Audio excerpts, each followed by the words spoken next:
Némésis médicale, l'expropriation de la santé. C'est un essai d'Ivan Illich publié en 1974. Si je vous en parle aujourd'hui en 2025, c'est qu'il invite à une réflexion hyper intéressante sur les effets pervers de notre système de santé. Ce livre est aussi une occasion de s'interroger profondément sur le regard que nous portons sur notre santé en tant que patient.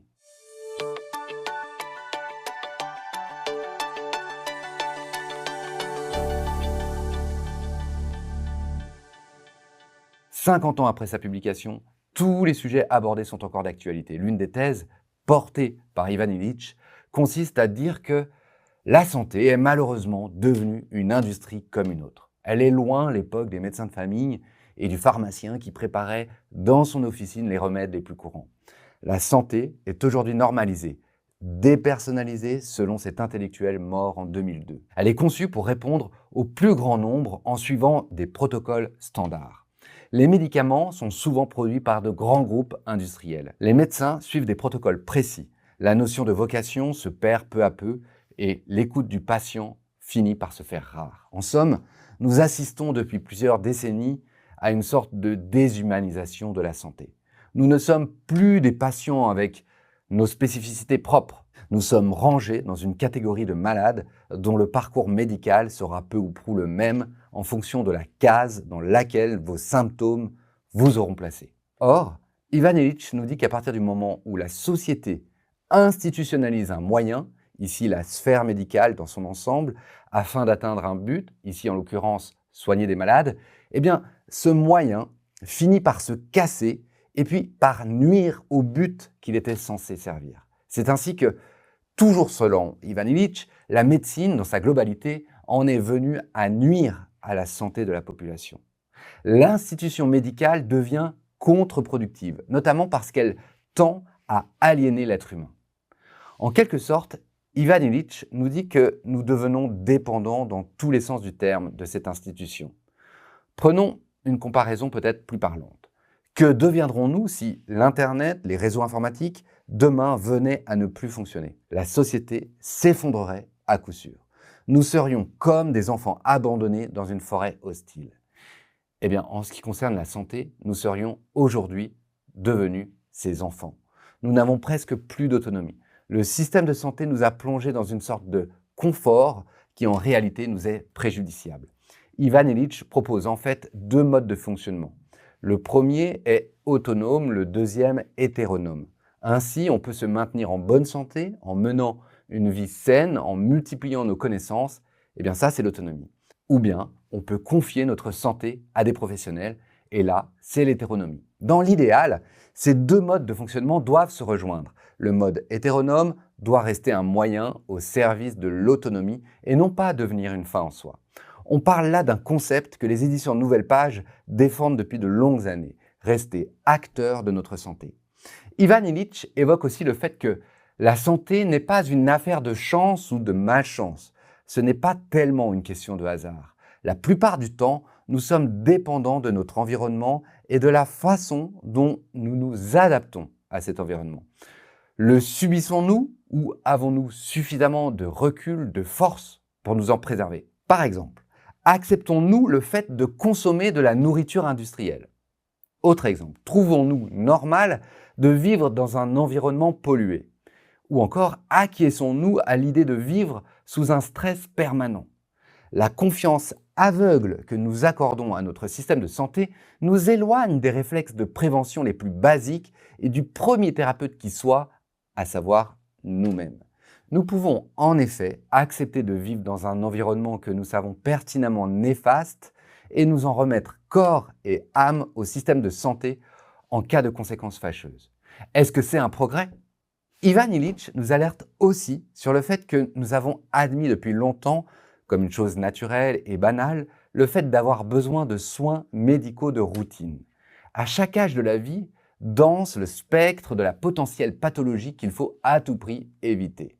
Nous en sommes arrivés à un point où nous vivons une succession de tranches de vie qui exigent chacune une forme particulière de consommation thérapeutique.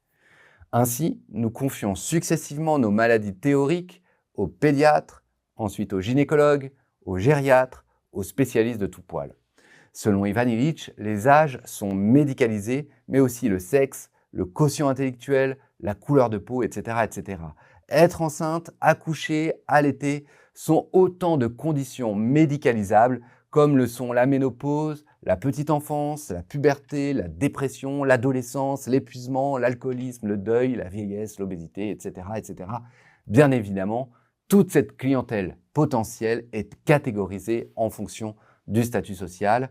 L'innovation médicale reste toujours le privilège des gens les plus riches. Autre exemple donné par Ivan Illich à ce sujet. La consommation de soins préventifs est le dernier en date des signes de statut social chez les bourgeois. Pour être à la mode, il est nécessaire aujourd'hui de consommer du check-up. Cependant, le résultat est souvent à double tranchant. La vérité est que le dépistage précoce transforme des gens qui se sentent bien portants en patients anxieux. Je cite ici Ivan Illich. Voici une autre citation du philosophe. Cette pratique renforce les gens dans la conviction qu'ils sont des machines dont la durabilité dépend de la fréquence des visites à l'atelier d'entretien et ils sont forcés de payer pour que l'institution médicale puisse réaliser ses études de marché et développer son activité commerciale. Ou encore, aux citations, la médicalisation du dépistage précoce non seulement gêne et décourage la véritable prévention, mais entraîne aussi le patient potentiel à se comporter en permanence comme un objet dont le médecin a la charge. Il apprend à s'en remettre à son médecin traitant dans la bonne comme dans la mauvaise santé. Il se transforme ainsi en patient à vie. L'industrialisation, quel que soit le domaine, a du bon, évidemment, mais a aussi une grande tendance, ô combien dommageable, celle de mener quasi systématiquement à la négation de l'humain. Autrefois, l'échange d'humain à humain entre le médecin et puis son patient faisait partie du soin. L'art médical était aussi beaucoup celui de l'écoute. De nos jours, l'écoute du patient se fait au travers de machines, d'instruments. Le scanner écoute, la radio écoute, le tensiomètre écoute, l'analyse de sang, d'une certaine manière, écoute. Selon Ivan Illich, le médecin qui écoute une plainte réellement avec tout ce qu'elle comporte devient une rareté qui serait dommageable de voir disparaître totalement au profit d'instruments technologiques. Le patient doit en réalité se conformer maintenant à une espèce de grille médicale. Il doit renoncer à ses ressentis propres, à l'individualité de ses mots. De plus, n'ayez surtout pas en tête de sortir du protocole qu'on vous assigne. Toute action qui n'en ferait pas partie est la plupart du temps diabolisée à l'extrême. Et pire encore, si la technologie estime que rien ne cloche chez vous, alors que votre souffrance est bien réelle, ne vous attendez pas au moindre soutien. Tout ceci est dans votre tête, cher monsieur ou bien chère madame. Vous vous retrouverez alors seul face à vos symptômes. Autre thème passionnant abordé par Ivan Illich, celui de l'obsession de la santé parfaite. Voici un thème très intéressant. Aux éditions Nouvelle Page, nous sommes d'ailleurs les premiers concernés par cette question car vous ne manquerez pas de me le faire remarquer, nos conseils visent souvent à vous mettre en garde contre tel ou tel danger. Je l'admets, nous pouvons avoir tendance à poursuivre un idéal qui n'existe pas. Et d'ailleurs, le monde médical dans son ensemble a bien compris et crée sans cesse de nouveaux besoins, de nouvelles maladies plus ou moins absurdes. Il est fondamental d'en avoir conscience. D'autant que plus grande est l'offre de santé, plus les besoins et les potentielles maladies prennent de la place dans nos vies. Chacun exige que le progrès mette fin aux souffrances du corps, maintienne le plus longtemps possible la fraîcheur de la jeunesse et prolonge la vie à l'infini. Quel que soit le soin que nous accordons à notre santé, quelles que soient nos connaissances en la matière, notre condition humaine fait que la maladie, la souffrance, les défaillances et in fine la mort font partie de notre chemin de vie. Elles sont inévitables. Cela ne signifie pas, bien sûr, qu'il faille subir, mais que la quête effrénée de la santé parfaite est parfaitement illusoire. Plus la technologie progresse et plus l'homme se prend à rêver d'immortalité, d'une vie entière sans la moindre souffrance. Aller en ce sens revient à aller à l'encontre de ce que nous sommes fondamentalement. Évidemment, si vous lisez le livre d'Ivan Illich, vous trouverez des propos excessifs, voire caricaturaux. Cependant, je crois qu'il est intéressant de retenir que le danger de la médecine standardisée est de nous enfermer dans une forme de dépendance et d'un oubli de nos limites. Humains nous sommes humains nous resterons.